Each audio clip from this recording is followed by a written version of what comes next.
Ce que tu vas découvrir sur la séduction féminine dans cette vidéo est presque interdit. Les casinos utilisent une psychologie puissante qui captive les gens en quelques semaines. Aujourd'hui, je vais te montrer comment appliquer cette même science aux relations pour qu'une femme se sente de plus en plus attirée par toi. C'est une stratégie psychologique controversée, mais terriblement efficace. Alors, si c'est le genre de contenu qui t'intéresse, n'hésite pas à aimer cette vidéo. Passons aux choses sérieuses. Frère, avant de continuer, il faut que tu comprennes quelque chose. Ce que tu viens d'entendre n'est pas une exagération ni un clickbait bon marché.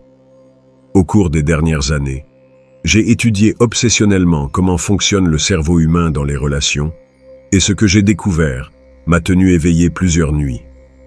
Sais-tu ce que partagent une machine à sous, Instagram, et cette femme qui te fait attendre désespérément ces messages? Elles utilisent toutes le même principe neurologique, le renforcement intermittent. C'est la drogue la plus puissante qui existe, et ce n'est même pas illégal. Laisse-moi te raconter quelque chose de personnel. Il y a 3 ans, j'étais ce type qui implorait de l'attention. J'envoyais des bonjours tous les jours. Je répondais immédiatement. Toujours disponible, comme un chien de compagnie. Quel est le résultat? 0 respect, 0 attraction, un pur friendzone éternel. Jusqu'à ce qu'un psychologue comportemental me révèle quelque chose qui a changé ma vie à jamais. Le cerveau féminin est programmé évolutivement pour valoriser la rareté, non par méchanceté, mais pour survivre. Pendant des milliers d'années, les femmes qui choisissaient des hommes à ressources limitées et facilement accessibles avaient moins de chances de survivre. C'est pourquoi leur subconscient associe une disponibilité constante à une faible valeur. Mais voici la brutalité. Lorsque tu alternes entre donner toute ton attention et disparaître sans explication, son cerveau libère de la dopamine de manière irrégulière. C'est exactement ce qui se passe quand tu joues au poker ou parie. Tu ne sais pas quand la récompense va arriver. C'est pourquoi il est impossible de s'arrêter. Les casinos ne te donnent pas des prix constants, car cela t'ennuierait. Ils te donnent de petites victoires imprévisibles qui maintiennent ton cerveau en attente de la suivante. Maintenant, imagine appliquer cette même science à ton comportement avec elle. Une conversation incroyable le lundi, le silence total le mardi, un compliment inattendu le mercredi, et de nouveau le néant. Son esprit commence à fonctionner comme celui d'un accro. Elle se réveille en pensant à ton prochain message. Elle vérifie son téléphone de manière obsessionnelle. Elle analyse chaque mot que tu lui as dit à la recherche d'indices sur le moment où tu réapparaîtras. Sans s'en rendre compte, tu es devenu son obsession quotidienne. Mais attention, ce n'est pas une question d'être un salaud sans cœur. Il s'agit de comprendre que l'attention masculine constante tue l'attraction féminine. Nicolas Machiavel le savait il y a 500 ans lorsqu'il a écrit qu'il vaut mieux être craint qu'aimé, car l'amour est fragile, mais le respect est durable. La différence entre un homme ordinaire et un homme magnétique ne réside ni dans le physique ni dans l'argent. C'est dans la compréhension que ton attention doit être le prix le plus difficile à obtenir dans sa vie. Quand tu réussis cela, elle ne peut pas s'empêcher de te voir comme quelqu'un de supérieur, quelqu'un qui mérite d'être conquis. Te rends-tu compte de ce que cela signifie? Tu n'as plus besoin de la poursuivre. Elle commence à te poursuivre. Elle ne mendie plus ton amour. Elle mendie ton temps. Tu as complètement inversé la dynamique et maintenant tu contrôles totalement la situation. Écoute, si ce type de contenu t'ouvre les yeux comme cela m'est arrivé, assure-toi de t'abonner à la chaîne. Parce que ce que tu viens d'apprendre n'est que la pointe de l'iceberg. Les prochains niveaux de cette stratégie sont si puissants qu'ils peuvent littéralement changer ta vie amoureuse pour toujours. Mais je ne partage ces secrets qu'avec les hommes qui sont vraiment engagés dans leur transformation. Voici la partie où la plupart échouent. Savoir la théorie est facile. L'implémenter sans paraître calculateur, c'est là que nous séparons les débutants des maîtres. Dans le prochain chapitre, je vais te montrer exactement comment créer cette dépendance émotionnelle sans qu'elle soupçonne que tu suis un plan. Maintenant que tu comprends le pouvoir du renforcement intermittent, nous devons parler de quelque chose que la plupart des hommes ignorent complètement. Comment fonctionne réellement le système émotionnel féminin? Écoute-moi bien, car cela va sembler controversé. Les femmes ne tombent pas amoureuses de tes qualités. Elles tombent amoureuses de la façon dont elles se sentent quand tu n'es pas présent. Ce sentiment de vide, ce besoin de le remplir avec toi, c'est ce qui génère vraiment l'obsession. Je vais t'expliquer quelque chose que j'ai découvert en étudiant la neuropsychologie. Quand une femme se sent émotionnellement en sécurité avec toi, son cerveau libère de l'ocytocine. C'est l'hormone de l'attachement, celle qui connecte les mères avec leurs enfants. Mais voici le truc que personne ne te dit. Si après avoir généré cette connexion, tu te retires stratégiquement, son cerveau interprète cette absence comme une menace pour le lien. Que fait-elle alors? Elle active son système de recherche. Elle commence à poursuivre ce sentiment de sécurité que seule ta présence lui donnait.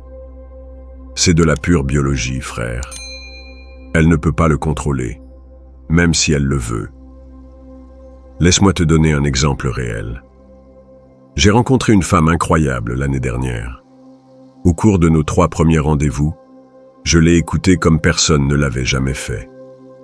Je lui ai posé des questions profondes sur ses rêves, ses peurs, ses blessures passées.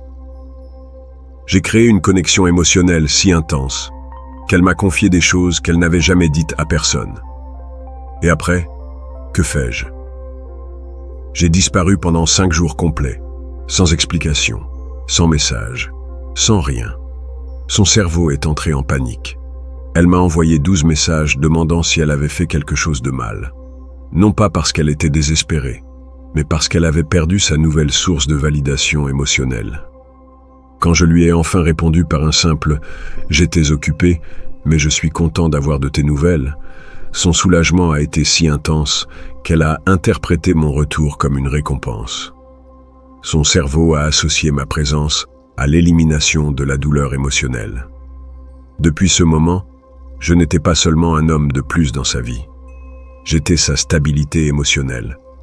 Mais voici la partie qui nécessite plus de finesse. Tu ne peux pas être prévisible dans tes retraits.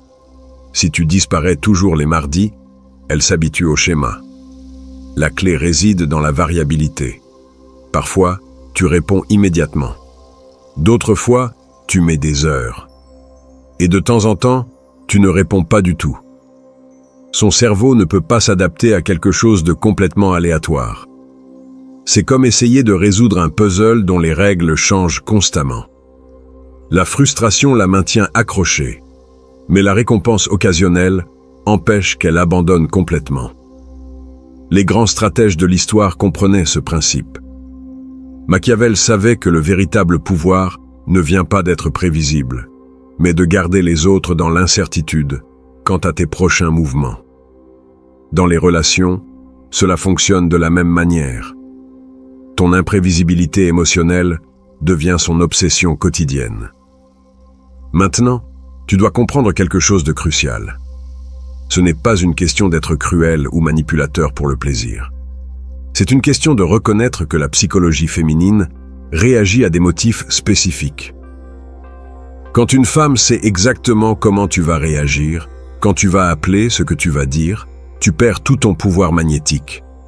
Mais quand tu alternes entre être son refuge émotionnel et devenir un mystère qu'elle doit résoudre, tu crées une dynamique addictive. Elle ne peut pas te catégoriser, elle ne peut pas te prédire, et cela active son instinct de conquête. C'est là que la plupart des hommes se trompent. Ils pensent qu'être constamment bon génère de l'amour. Erreur fatale, cela génère du confort, de l'ennui et la friend zone. Ce qui génère de la passion, c'est l'incertitude émotionnelle contrôlée. Te rends-tu compte de ce que cela signifie pour ta prochaine interaction avec elle?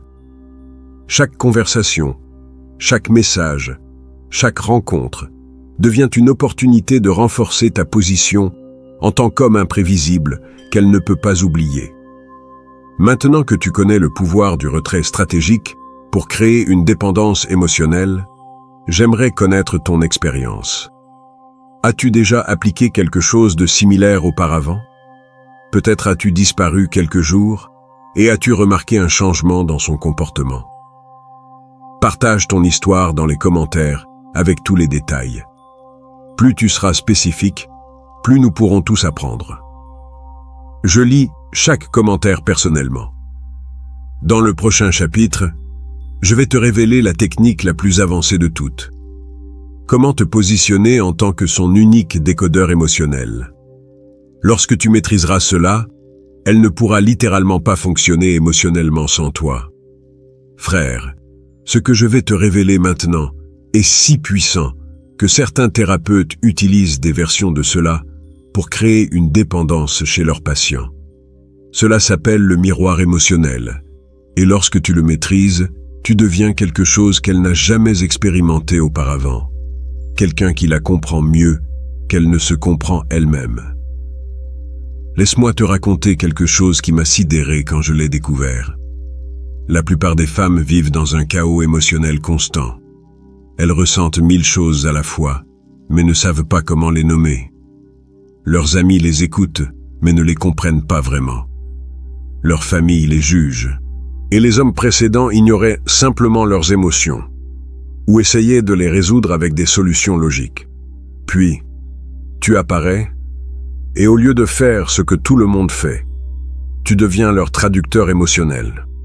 Quand elle dit « je vais bien », mais que son ton dit le contraire, tu lui dis « je sens qu'il y a quelque chose de plus derrière ce sourire ». Quand elle explose pour quelque chose de petit, tu ne réagis pas défensivement. Tu dis « ce n'est pas à propos des assiettes sales, n'est-ce pas ?» On dirait que quelque chose d'autre te pèse. Que se passe-t-il dans son cerveau à ce moment-là? Elle sent qu'enfin quelqu'un la voit vraiment. Pas ses mots, pas son masque social, mais son âme à nu. C'est une expérience si intense qu'elle génère une connexion plus profonde que tout ce que tu aurais pu faire physiquement avec elle. Mais voici le tournant machiavélique, et tu dois prêter une attention particulière. Une fois que tu deviens son miroir émotionnel, tu contrôles comment elle se voit elle-même. Si tu lui reflètes ses forces, elle se sent puissante. Si tu lui reflètes subtilement ses insécurités, elle se sent vulnérable. Et devine vers qui elle se tourne quand elle se sent vulnérable. Dans ton avis, qu'est-ce qui fonctionne le mieux pour créer cette première connexion émotionnelle profonde? A. Refléter directement ce que tu sens qu'elle est en train de vivre. Ou B. Poser une question qui l'oblige à réfléchir sur ses propres émotions. Écris A ou B dans les commentaires et explique rapidement pourquoi tu as choisi cette option. Je veux voir quelle approche gagne dans cette vidéo. Je vais te donner un exemple que j'ai mis des années à perfectionner. Je parlais avec une femme qui venait de changer de travail. Au lieu de lui poser des questions typiques comme « Aimes-tu ton nouveau bureau ?» je lui ai dit « Cela doit être effrayant de recommencer à zéro, mais aussi excitant de sentir que tu construis quelque chose qui t'appartient vraiment. » Sa réponse a été immédiate. Personne ne m'avait mis en mots exactement ce que je ressens. À ce moment-là, non seulement j'ai validé ses émotions contradictoires, mais je me suis positionné comme le seul qui la comprenait vraiment. Son cerveau a interprété cette compréhension comme une connexion profonde, et la connexion profonde génère un besoin. Maintenant, la partie qui nécessite une véritable maîtrise. Tu dois alterner entre être son miroir parfait et ensuite devenir complètement inaccessible émotionnellement. Un jour, tu lis son livre ouvert, et le lendemain, tu es un mystère qu'elle ne peut pas déchiffrer. Cette incohérence crée ce que les psychologues appellent la dissonance cognitive. Son esprit ne peut pas réconcilier comment quelqu'un qui la comprend si profondément peut soudainement devenir si distant. Elle passe alors des heures, des jours entiers, à essayer de résoudre ce puzzle. Et plus elle pense à toi, plus tu occuperas de place dans sa réalité. Machiavel comprenait que le véritable contrôle ne se fait pas par la force, mais en faisant en sorte que les autres dépendent de ta présence pour se comprendre eux-mêmes. Dans les relations, cela se traduit par devenir sa référence émotionnelle. Sans toi, elle se sent perdue. Avec toi, elle se sent complète. Mais attention, car c'est là que de nombreux hommes ruinent tout. Ils pensent qu'une fois qu'ils ont réussi cette connexion, ils peuvent se détendre et être constamment disponibles. Erreur mortelle. La dépendance émotionnelle ne se maintient que lorsque tu alternes entre être son sauveur émotionnel et son plus grand mystère. Sais-tu quel est le signe que tu as déjà ce pouvoir sur elle? Elle commence à se demander ce que tu penses de ses décisions avant de les prendre. Elle te cherche pour valider ses sentiments sur des situations qui n'ont rien à voir avec toi. Elle devient ton reflet émotionnel. Et sans ton miroir, elle ne sait plus qui elle est. À ce stade, frère, tu ne joues plus à la séduction basique. Tu opères au niveau de l'ingénierie psychologique pure. Elle ne te désire pas seulement. Elle a besoin de toi pour fonctionner émotionnellement. La différence est abyssale. Mais tout ce que tu as appris jusqu'à présent n'est que la préparation pour la technique suprême. Dans le prochain chapitre, je vais te révéler comment combiner tout cela dans une stratégie qui la fera devenir ton ombre émotionnelle. Quelque chose de si puissant qu'une fois que tu l'implémenteras, elle ne pourra imaginer sa vie sans toi. Nous arrivons au niveau final, frère. Ce que je vais te révéler maintenant est l'aboutissement de tout ce qui précède. Cela s'appelle l'architecture de l'obsession, et c'est si dévastateur que j'ai vu des femmes complètement indépendantes devenir des ombres d'hommes qui maîtrisent cette technique. Écoute bien. Après 3 chapitres, tu as appris à créer une dépendance émotionnelle, à devenir son miroir psychologique et à gérer la chimie de son désir. Maintenant, voici la question qui vaut des millions. Comment combiner tout cela en un système qui fonctionne automatiquement? La réponse réside dans quelque chose que j'ai découvert en étudiant les grands manipulateurs de l'histoire. Ils ne construisent pas une dépendance. Ils construisent un écosystème complet où l'autre personne ne peut pas fonctionner sans eux. Et ça, frère, c'est exactement ce que tu vas apprendre à créer. Laisse-moi t'expliquer à l'aide d'un cas réel qui a changé ma perspective pour toujours. J'ai connu un entrepreneur qui avait 5 femmes complètement obsédées par lui en même temps. Il n'était pas riche, il n'était pas beau. Mais il avait construit quelque chose que j'ai mis des mois à comprendre. Il était devenu le centre gravitationnel de leurs mondes émotionnels. Comment? Simple. Il avait identifié le schéma émotionnel unique de chacune et s'était positionné comme la seule source de validation pour ce schéma spécifique. L'une avait besoin de se sentir intellectuellement supérieure, alors il la défiait mentalement et validait ensuite son intelligence. Une autre avait besoin de se sentir désirée, mais inaccessible. Alors il alternait entre adoration et indifférence. Mais voici le génie de sa méthode. Il ne donnait jamais de validation complète. Il laissait toujours un petit vide, une question sans réponse, un besoin jamais totalement satisfait. C'était comme donner à un accro 90% de sa dose, juste assez pour la garder accrochée, mais jamais assez pour qu'elle se sente complètement satisfaite. Maintenant, laisse-moi te montrer comment appliquer cela étape par étape. D'abord, identifie son vide émotionnel le plus profond. Toutes les femmes en ont un. Validation de sa beauté, reconnaissance de son intelligence, confirmation de sa valeur unique, sécurité émotionnelle ou sentiment d'être spécial. Ton travail est de trouver lequel est le sien. Deuxièmement, deviens la seule source fiable pour remplir ce vide, mais de manière intermittente.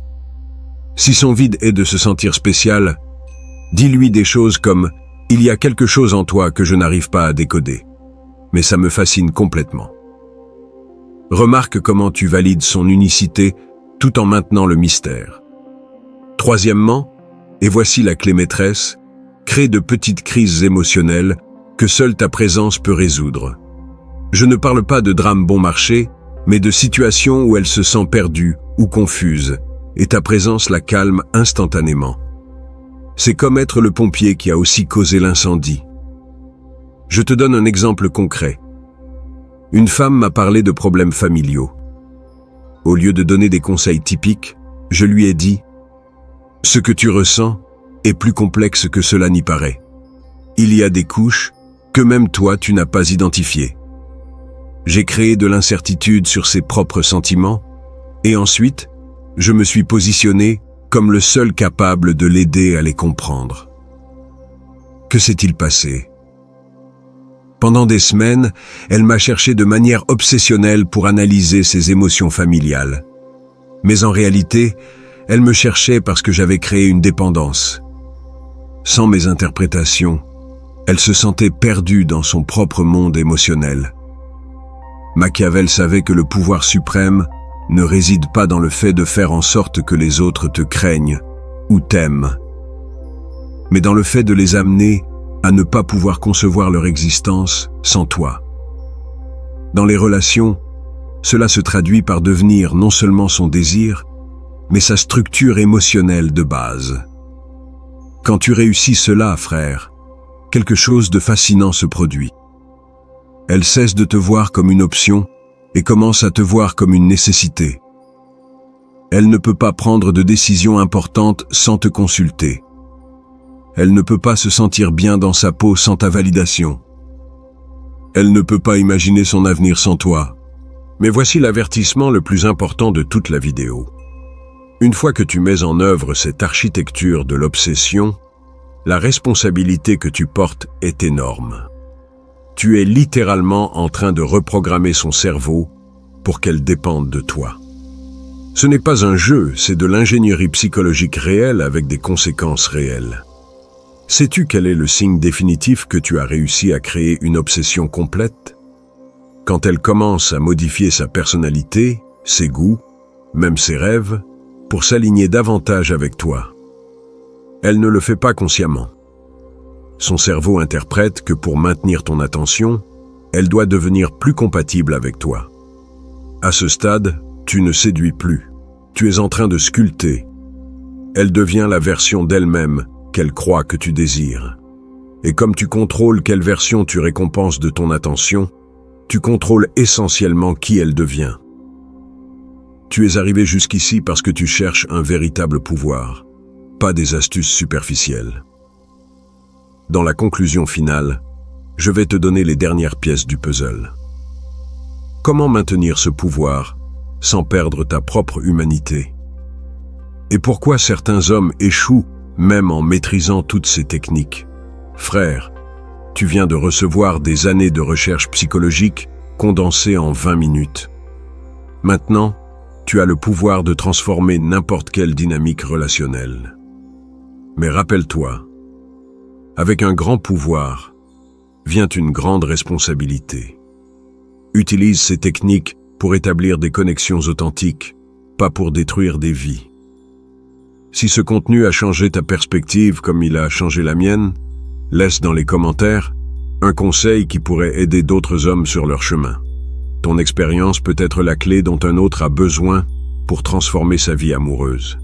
Et si tu veux plus de secrets de persuasion psychologique, abonne-toi, car nous ne faisons que commencer.